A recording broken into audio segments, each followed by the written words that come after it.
Make a random video of random cards and their value that I currently have that are not currently being graded through PSA. This from, I think, a Scarlet and Violet base set pack that was inside of a Pokeball that I got from Dollar General one day.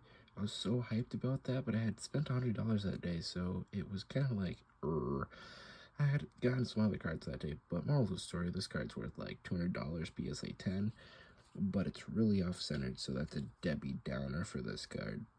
I had gotten this, I was down a lot of money because at the time this was worth like $4, but now it's worth like around $10. In PSA 10, it's worth $110. It's like what it's been recently sold at. Pretty fire, but it's pretty off-centered. Like, the top is so lightly light. Oh my god, the bottom's like, oh my god, bottom's like Snorlax and the top's like Eevee. On this one, I got lunch boxes for like the first time. I got like 6 of them. Barely got anything besides this card. This card had a PSA 10. It's like 140 or something. Let me check. 170. Ooh, that went up. But this one's like kind of off-centered. It's kind of bad. It's kind of like really bad. And this is the chart of the. Yeah, it went up a little bit.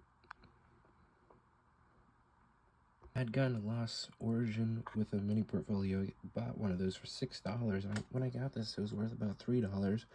And then I just hid it somewhere. I guess now it's worth around $7. And at a PSA 10, it's worth $50.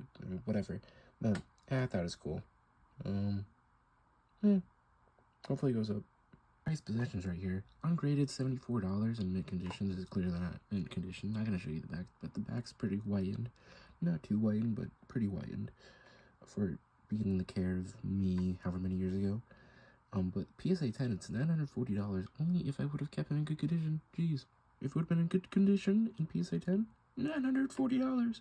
I would frame that somewhere. That'd be more important than my PSA 9 Weedle. Originally had gotten one of these that were worth about $5. Now with it being worth near $13, and now PSA 10 is worth $100. I might grade both of these.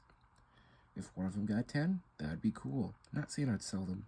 I love collecting the pretty cards and then getting, oh, if I got a 10 on a pretty card, frame it, frame it. I only had opened this in a Shrouded Fable Elite Trainer box, one of the only hits that I really got, and it's worth around $23. PSA 10, it's worth high 100s, which is pretty cool. I believe in the quality of what I had seen when I first opened it. Hopefully when I grade it, it gets a 10. And then I get to frame it on my wall right next to my Kingdra. On this one, I got a whole bunch of lunch boxes, which originally, I was down a lot of money, but a lot of these cards have gone up in value. Like, this is doubled in value since I opened lunch boxes. In PSA 10, it's worth $77. And it looks decent. I don't know. Maybe this corner is heavier on this side, but it looks decent. But I'm just glad that some of these cards going up in value that I spent however much money on the lunch boxes. I had gotten a lot of lunch boxes, and this is one of my hits. It has not doubled in value, it's actually increased in value by a lot. It's worth near like a couple dollars, and now it's worth $7, which is pretty good. And PSA 10, it's not that high, it's $58 PSA 10. But it's gone up, and it's pretty cool, because I spent a lot of money on lunch boxes, so yippee. Yo, that's the end of the video about these cards. Yippee.